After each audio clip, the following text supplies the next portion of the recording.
All right, here we are, doing another one of these reviews. Same style as the Mortal Kombat one, no editing, none of that. I'm just throwing my thoughts down, and if I have more thoughts later, I will give them. Um, and yeah, that's about that. That's pretty much it. So Black Widow is the movie we're talking about today. I just watched it, so it should probably maybe be fresh in my mind. Um, and it's a lot to process, but yeah. So I just watched it on Disney Plus with Premiere Access because I didn't go see it in the theater because I was like, it'll probably be pretty mediocre anyway. So it doesn't matter. I'll just pay $30, which is probably cheaper than going to the theater around here anyway. So buy on Disney Plus, and that's it. Um, yeah. So it was like really, really good. Like it was surprisingly amazing. Um, and before I continue, I'm gonna say people are probably gonna say this movie was generic and felt like a somewhat bland action movie. But I kind of feel like in my mind that was the point, because it feels like a, it feels like a classic spy action movie. Like it kind of felt like a Mission Impossible movie that was just a lot deeper than a Mission Impossible movie. Um, but like all the action, and everything kind of felt like that, like a Mission Impossible movie. Like search generic action, but you still love it, and like it doesn't ruin it. That's exactly what you're going into it for. That's the point. And I feel that when I watch this movie, but it's so much deeper than just a Mission Impossible movie, because there's also the plot with the whole family thing and the brainwashing and everything, and it's just so good. Oh, by the way, this is spoilers. I don't think I've really done many spoilers yet, except with brainwashing, but everyone knew that Natasha was kind of brainwashed a little bit. Anyway, spoiler review, per usual, because who wants to talk about non-spoilers on a review? Don't watch the review if you haven't seen the movie. What the fuck? Anyway, if I have audio problems, like it's not delayed or it's delayed or not synced or whatever, sorry about that. I don't know. I'm having issues. Anyway, um, yeah, this movie was really good. So it starts off and they're children with a long scene. Natasha and her sister. Okay, so Natasha has a family in this movie. That she just kind of abandoned because, well, they weren't really her family, but we don't know that yet. Anyway, so she has a sister and a mother and a father. Basic stuff. And then they're like going to eat dinner and everything, and then the father comes home and says like he's a nervous wreck, like he's looks like he's freaking out, and then he goes to talk to the mom, and they're like, "Yo, it's time. We got to get the fuck out of here." And then they take the kids. They bring pretty much nothing from their house. It says they're in Ohio, and and then they just dip.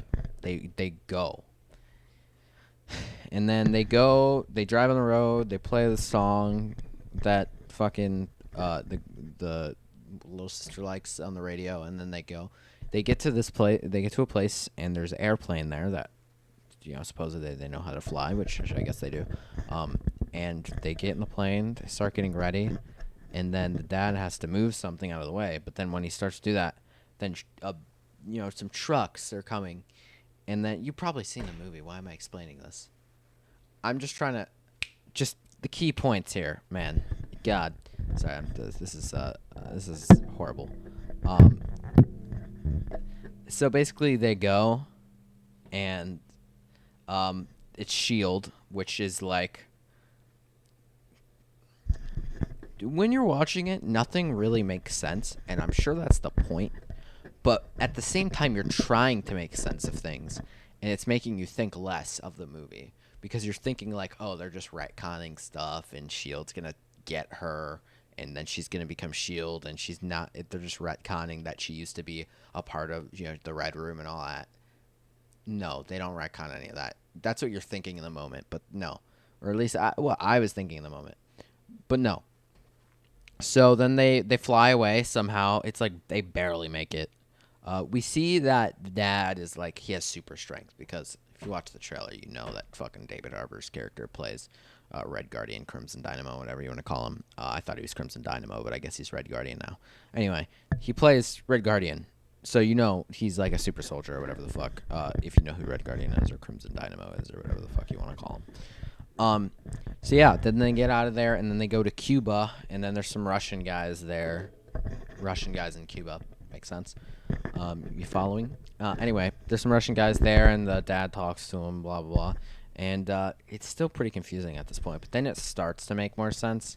Like when Natasha, but you can't even tell she's Natasha because she's like a blonde and stuff. She's like a blonde and she has blue hair and it's all dyed and everything. And anyway, or however her hair looked, it was like bluish or something. She doesn't even look like herself.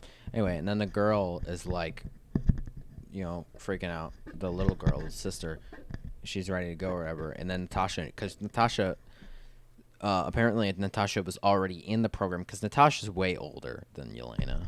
And she's already been in the program, which makes sense. She doesn't want to go back, all that jazz. I don't know. I still don't know why I'm explaining this. Because if you're watching this review, you've seen the movie. Fuck. All right. Anyway. I thought all that, it was a little bit confusing, but I got through it, and it made more sense. And then we get the opening sequence, which has the Nirvana song, Feels Like Teen Spirit or something like that. I think that song's called. Hold on, it's on my playlist. I can just look at it. Smells Like Teen Spirit. That song, but it was a cover, so it wasn't as good. It was, hold on. Is that song. But it was a cover, so, like, it was not as good. It was, like, all right. It was an all right cover. It was just, like, a slower cover that was, like, more creepy, which I guess fit the tone. If they were playing, like, full-on Nirvana during this scene, it wouldn't really fit the tone. Sorry, I keep looking up here because this is where my monitor is. Anyway, it wouldn't really fit the scene or the tone or whatever, but it still would have been cool. Anyway, that was kind of cool. And then we see, and then Natasha's, like, after Civil War, like what we thought. It was just going to be during Civil War. That's what they said. That's what we thought. That's what it is. We see Ross trying to take him. Ross looked really janky. And, oh, by the way, this whole movie, actually, I meant to look it up. What was the budget of this movie? Because it seemed like they did not get much of a CGI budget going on here. Like, they spent their money on other stuff. I guess they spent their money on other stuff. Yeah, it's a $200 million movie. It's still, as big as, it was still as much money that was normally spent. But I guess they spent their money elsewhere, which I guess they spent their money elsewhere in a good way because the rest of the movie is amazing. The choreography is amazing. The acting is amazing. It's usually a Marvel movie. The acting is mediocre. It's like it's enough to get you through a superhero movie. Who cares? But the acting was good. The acting was really good. The fucking Yelena or whatever the fuck. I was surprised at her acting because me and my mom were both like, by the way, I watched this movie with my mom too. Me and my mom were like, who the fuck is that bitch? I never heard of her before. But she was a really good actor. Or actress, sorry. The actor seems like a gender neutral word to me, but I guess it's not. Anyway, it doesn't matter. So yeah.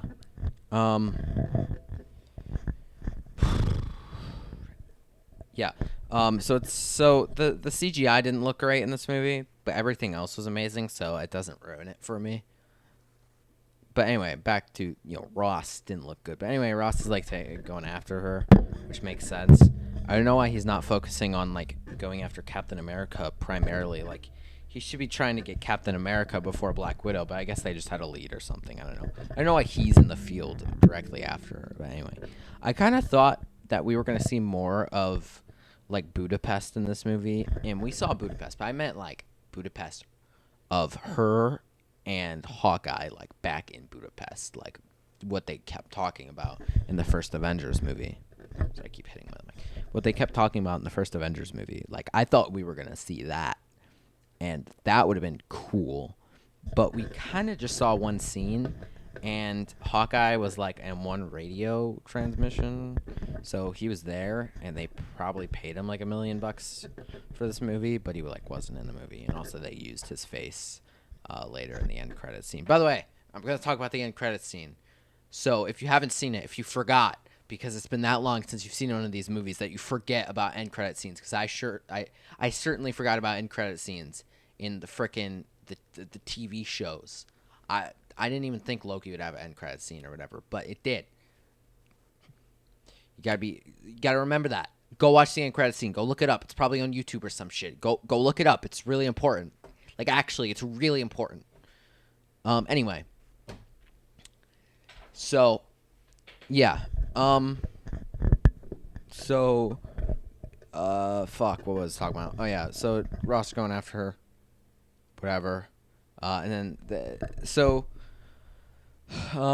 then she's like on the run and she's living in the middle of nowhere, which, makes sense because she's on the run. She's in Norway or whatever. And then like she has all this stuff, which was in her, like, I guess her house or whatever in Budapest. I don't know. They weren't very specific, but it was her stuff from Budapest that was sent over to her in Norway, and her friend or whatever that was helping her on the run get stuff was brought it to her. And one of those things, oh yeah, I skipped the fucking scene with Yelena. Anyway, so then Yelena's like blah blah, trying to like going after this one bitch because she's like a full on fucking Black Widow now, and they hit her with the toxin stuff, which I guess is like a decent way to solve that problem. It feels a little bit like lazy writing, but doesn't really affect the story all that much to me. It just feels like that's the one thing in this movie that feels like it's just lazily written. It's just like, oh yeah, there's the cure to the big problem we have, and it's just here, and we have had it since the beginning of the movie, and here it is, and it's just the gas that people just need to breathe in, and then it solves their problem. That is the big thing of this movie. Okay, sure, I accept it, and it worked, but it's just kind of lazily written. That's it. Other than that, doesn't really matter. I don't really care. It still worked. Anyway, she's on the run, which makes sense. And then she goes and she fights Taskmaster on the bridge. I'm just going through key details now that I can remember. That fight scene with Taskmaster is cool. By the way, Taskmaster, coolest yet most disappointing part of this movie. He's badass, but of course he's Taskmaster. People who don't know who Taskmaster was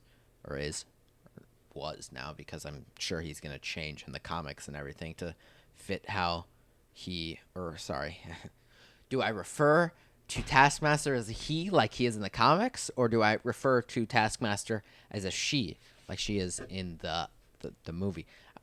Let's touch on that real quick. Taskmaster in this movie is basically a Mandarin situation in Iron Man 3, where they completely change the comic lore, and it helps the story of the movie, and it works, and it's good. But I still, it was a disappointment because I expected him to be more like how he was in the comics, but he wasn't. But that's still fine. Same situation in Iron Man 3. Mandarin, you expect him to be how he is in the comics, but he's not. He's an actor.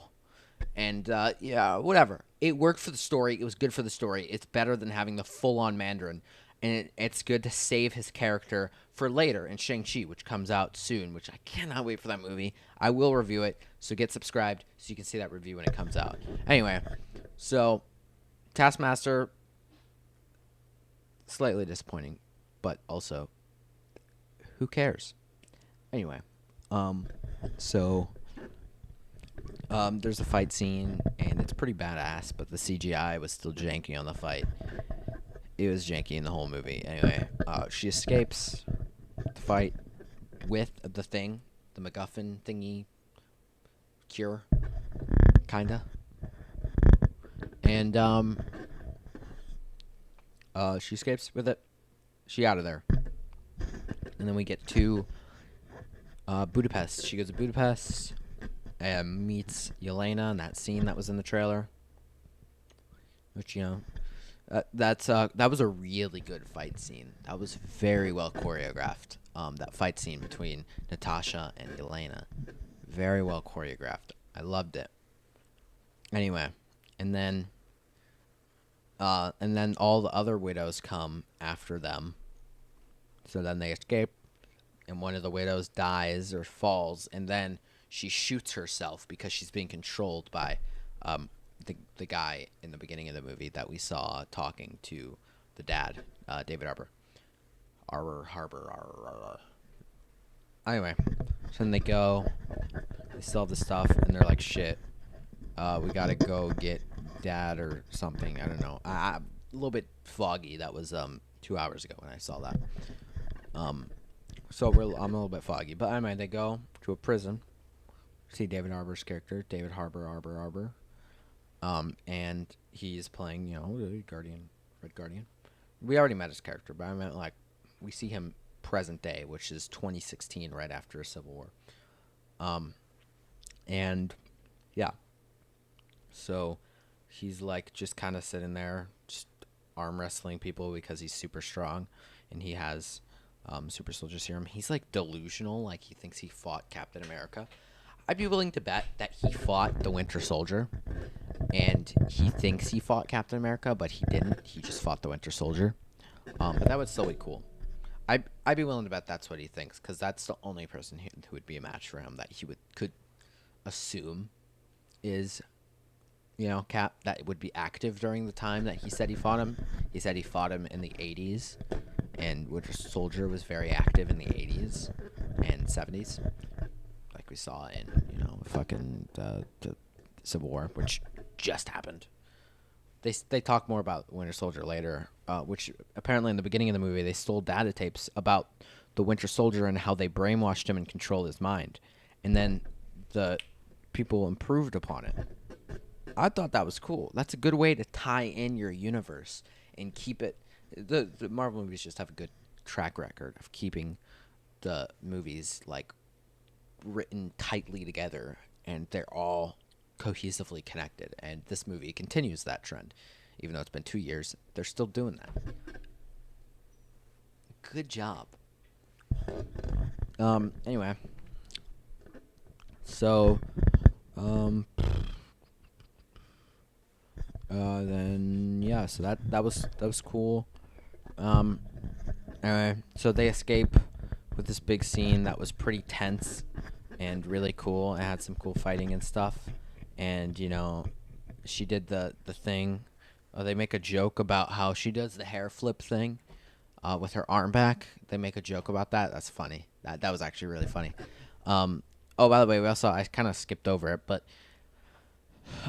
we find out that they all just think their parents are just gone. We just don't know them. They just not anywhere. And their parents aren't actually the mom and dad. They're like fake parents that were used for that undercover mission. So their parents, they don't know. The parents were paid off, which I guess I thought was sure, makes sense, cool, dope. Moving on.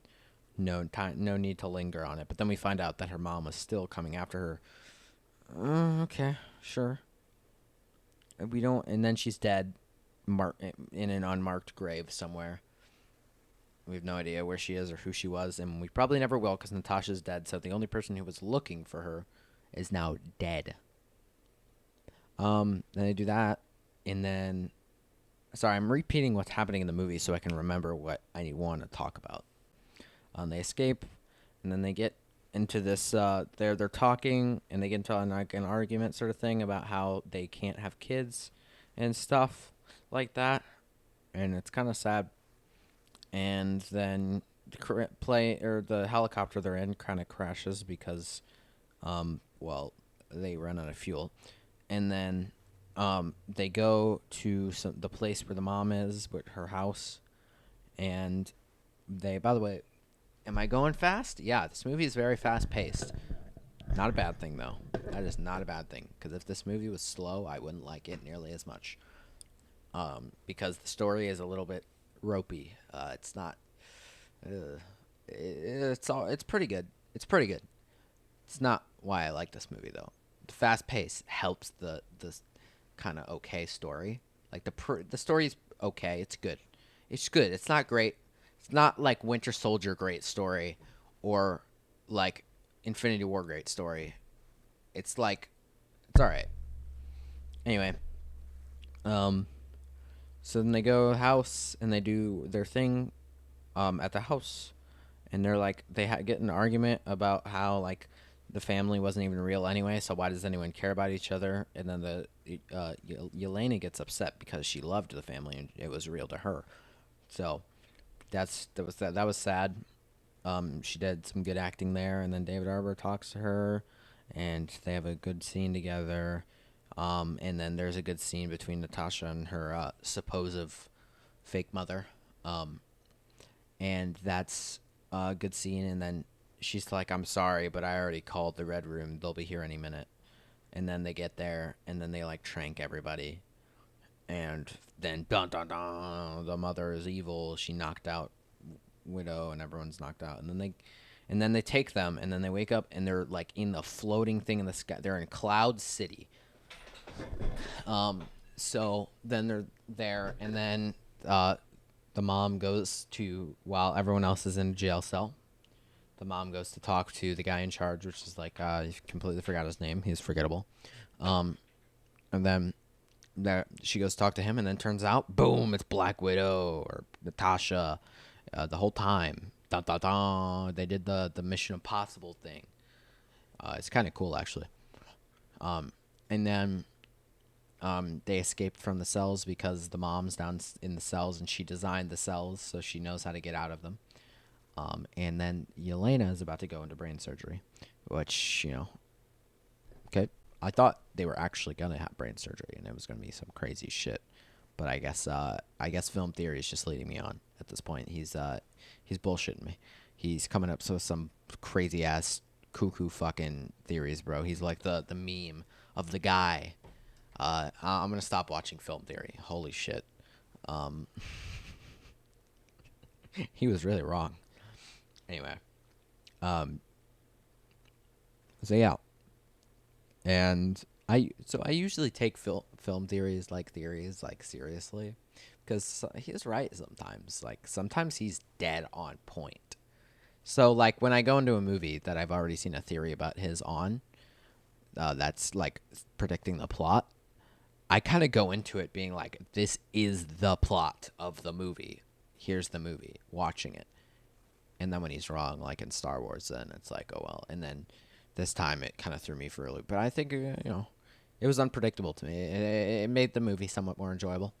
Anyway, yeah. So then they get into so then we find out that Natasha killed the big bad's daughter, but then the daughter is still alive, and the daughter is Taskmaster. Ba, ba, ba. And that's it's cool. It's actually a reveal I wasn't expecting, because it was so stupid. That's why I wasn't expecting it, because it's kind of a dumb reveal and it doesn't really whatever.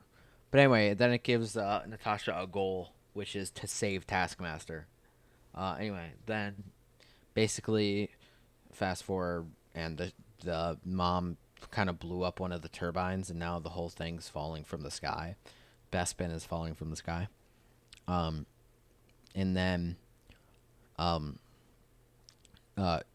Black Widow breaks her nose so that she can't smell the big bad, because if she smells him, then she gets mind controlled or something. So she breaks her nose so she can't smell him. And then she beats the fuck out of him. But then all of a sudden, the other widows that he's been training come to whoop her ass, and then they whoop her ass. But then Yelena comes in with all the mysterious, super plot device thingies, plot solver, come in, and they cure all the Black Widows, or all the widows. And then now they're all sane, and they're not mind controlled anymore, and it's cool. Anyway, so then Black Widow takes all the information from his computer, like she normally does. She got to back up that info, and she gets all of it. And I wonder what she did with that information, honestly. Anyway, she gets all the information from the files, and then they just kind of ditch. And there's a ghoul fighting like in the sky, like midair fighting with Taskmaster and stuff. And then she gets Taskmaster hit with the gas stuff, and then that's it. And then they're like happily ever after, and yay, thanks, happily ever after. And then Black Widow has blonde hair and she's wearing the green vest. That was Yelena's vest. Anyway, it's cool. And then that leads into Infinity War, which happens supposedly right after. Um, so then, yeah, cool, right? Yep. I'm already done talking about the plot of the movie and going over everything in only 25 minutes. Yeah, that was a fast-paced movie. Overall, it was great. I enjoyed it thoroughly. Thoroughly enjoyed. If my opinion changes and I have more to talk about, I will do a scripted review that is more organized. But we'll see. Anyway, so now my new Marvel movie rankings for the top whatever's top 5 or whatever: Guardians 1, Winter Soldier, Black Widow, Infinity War. Still working on that. I just saw the movie, so that might change. I don't know if I like it more than Infinity War, but I think I do. And then number 5 is like, I don't know, man, fucking Iron Man 1, something like that. I don't know. Anyway, that was that. That was it. Thanks for watching. Hope you enjoyed this review, but you probably didn't. No one's watching these fucking videos. That's a callback to a video you haven't seen because it's privated. Anyway, that's it. Thanks for watching. I hope you enjoyed this review, and I'll see you guys next time.